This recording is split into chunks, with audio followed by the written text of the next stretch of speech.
Hi people! Good day and welcome back to our YouTube channel, Marjan's Garden. So ayan guys, maaga pa ako dito sa ating garden at kung mapapansin nyo, napakakalat ko dyan. Kasi inayos ko guys yung ating arrangement dito sa labas. So naisipan ko na lahat ng ilalagay ko sa kanila guys ay cactus na lang. Ayan o, napakadumi ng kamay ko. Kasi kinamay ko lang talaga sila guys para mabilis ako matapos. Ayan guys oh, ang dami kong itatanim pa. Yan yung mga succulents natin. So, kahit basa sila guys, okay lang naman. Hindi naman yan guys mapapano kasi subok ko. So, nandito guys yung ginawa natin na arrangement. Ayan. So, inayos ko sila. Nag-add ako sa kanila guys ng garden soil. So, yung mga cactus na nandito na iba, hindi ko na siya guys tinanggal. So, bali, nilipat ko lang sila ng area. Ayan. So, kung mapapansin nyo, nandito na yung ating golden ball. Golden ball ba to? Chumachamba, no? Pero parang golden ball kasi yung name niya. Ayan siya. Tapos, dito naman paikot guys ay nilagyan ko sila ng gymnocalycium na variegated. Ayan siya. Tapos, dito, nilagay ko dito yung ating mga Mirio. Ayan. So, lumalaki na sila. Nilagay ko sila dyan sa gitna na yan. Tapos dito naman yung iba natin na Astrophytum. Tapos ito naman guys, dati na itong nandito. So nandito lang siya na area. Nilipat ko siya. Ayan, maliit pa ito nung tinanim ko, yung ating variegated pericastle. Tapos itong ating variegated corn cob. So propagation ko lang to guys. Bali 3 stem yan na tinanggal ko. Tapos tinusok ko lang dyan. So ayan na sila, lumaki na. Ayan, tapos ito propagation ko lang din. Ito yung mother plant niya guys, oh. Ayan. So, marami ako dito nga ayusin na yun, no? Kasi dito banda na area, hindi na sila masyadong mainitan. Kasi, natatakpan na sila ng mga, planter natin sa taas. So, ayan. Ito, inayos ko muna to. Tapos yun, no? Pinaghanay-hanay ko lang dyan, guys. So, ayan po yung mga chroma natin. Yan. So, kailangan ko silang itanim.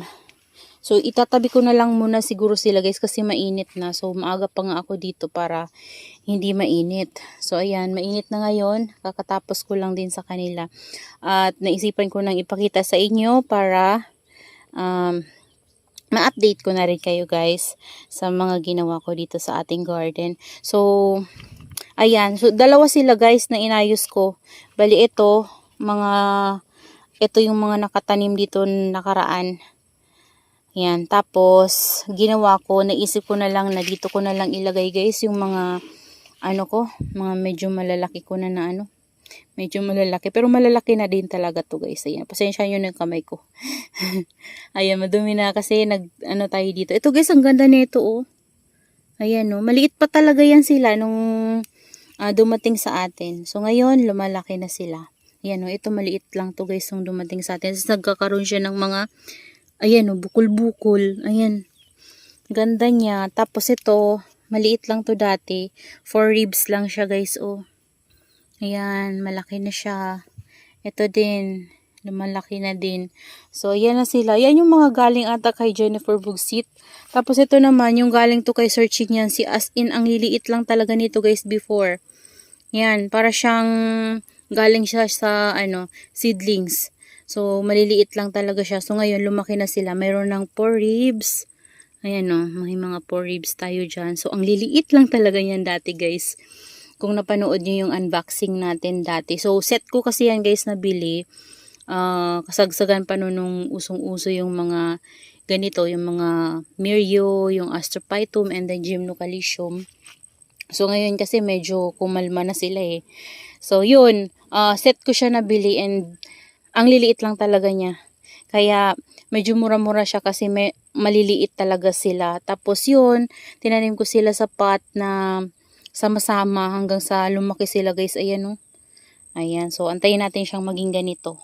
So, dito walang color kasi ang naisip ko na ilagay talaga dito yung mga ito natin, mga Astrophytum. Ayan, ito yung mga 5 ribs ko na Astrophytum. Ito guys, oh, ang ganda nito. Ayan, lumaki na siya sa akin. Kaso lang, nginat nga to ng daga dati una nung nandun pa sa luma natin na greenhouse. Ayan, so buti na lang ngayon guys, parang wala nang daga dito na nangangain. So sana naman wag na silang bumalik. Kasi kawawa yung ating mga astrophytum. So yung cluster ko guys na astrophytum ay pinaghiwa-hiwalay ko para lumaki din sila ganito. Kasi hindi sila lumalaki. Kaya naisipan kong i-ano talaga sila.